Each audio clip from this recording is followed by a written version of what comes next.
Coming up, this extreme cold and snow can be dangerous for our pets. I'll be speaking with a Chicago vet on what you need to know to keep your pet safe during this frigid cold. This extreme cold and snow shouldn't be our cue to only watch out for our neighbors and loved ones, but also our pets. Dr. David Gonsky joining us now to talk pet safety. Nice to see you, Dr. Gonsky. This is a good subject because it is brutally cold outside. How are you?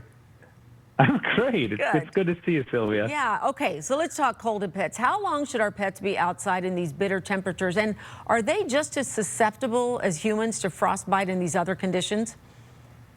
I get that question all the time about how long. And the answer I give to the clients here is that if you're cold, your pet's cold.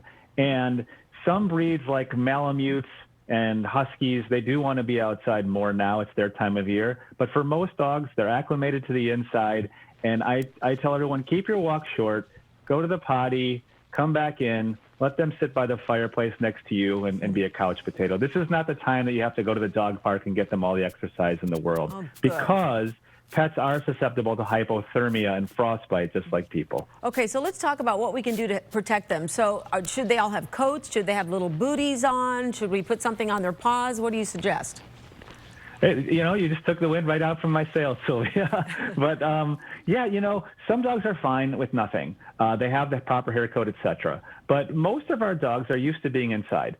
So we've got a couple like sweaters here. This is like a waterproof one, and booties work great, but you do want to get your dog used to it. It's very hard to just say, hey, I got you booties, put them on, let's go outside. Dogs need to get used to it.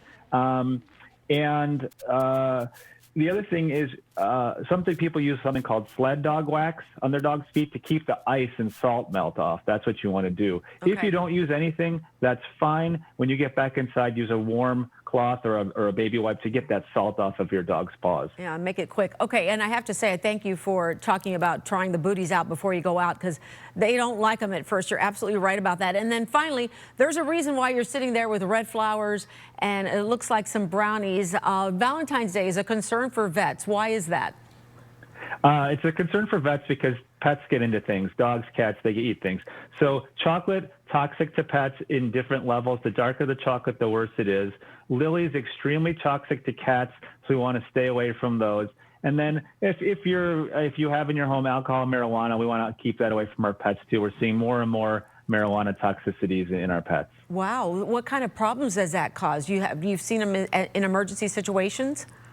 Yeah, we've seen them in emergency situations because what happens is they get into quite a bit of it usually, and then they're very almost comatose, very sedate.